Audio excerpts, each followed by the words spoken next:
বিষয়। যখন আপনি খতিব হবেন, যখন আপনি আলেম হবেন, যখন আপনি বক্তা হবেন, তখন আপনার আর নির্ধারিত কোনো এরিয়া থাকবে না, আপনি সমগ্র বাংলাদেশের এবং সমগ্র বিশ্বের হয়ে যাবেন। এটা স্বাভাবিক বিষয়।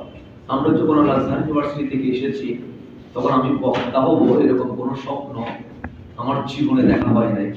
আজিজ ভাই তারা আমাকে আর ভালো করে চিনেন, আমার জীবনটা আমি কিভাবে কাটিয়েছি। সেই দিক বিবেচনায় বক্তা হওয়া বা লেখক হওয়া বা অতীপ হওয়া এটা আমার সাথে মানায় না।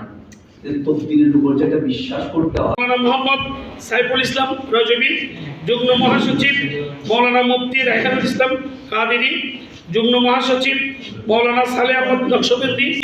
আর সবচেয়ে বাকিগুলোর কথা তো বলতে হবে না, বাকিগুলোর খুব আমি কাছে থেকে পেয়েছি যে বাকিগুলা ছাত্র সেনারা কক্সবাজারে সবাই বক্তব্য করতে পেরেছিলেন।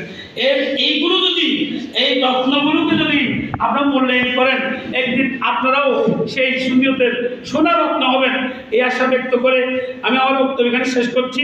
আমার একটি কাজের প্রোগ্রাম আছে, সবার থেকে ক্ষমা চেয়ে নিচ্ছি। আমাকে আবার 3টে বাজে চকরিতে পৌঁছে ওই কম্বল বিতরণ অনুষ্ঠানটা করতে হবে। তাই আপনাদের কাছ থেকে বিদায় নিচ্ছি এবং আজকে আপনাদের কমিটিটা একটু শপথ দিব। 1 number chairman Mufti Mohammad Abdul Aziz Razvi, senior vice chairman Maulana Farid Alam Rezvi, vice chairman Maulana Rabiul Hasan Qaderi এবং হুজুর করিম সাল্লাল্লাহু আলাইহি ওয়াসাল্লাম যিনি বলেছেন বাল্লিগু ওয়ালাউ কানা আয়া, যিনি সৌদ দাওয়া এখান থেকে আমরা বের করতে পারি। দাওয়াতের যে সাউন্ড আওয়াজ সালাতু সালাম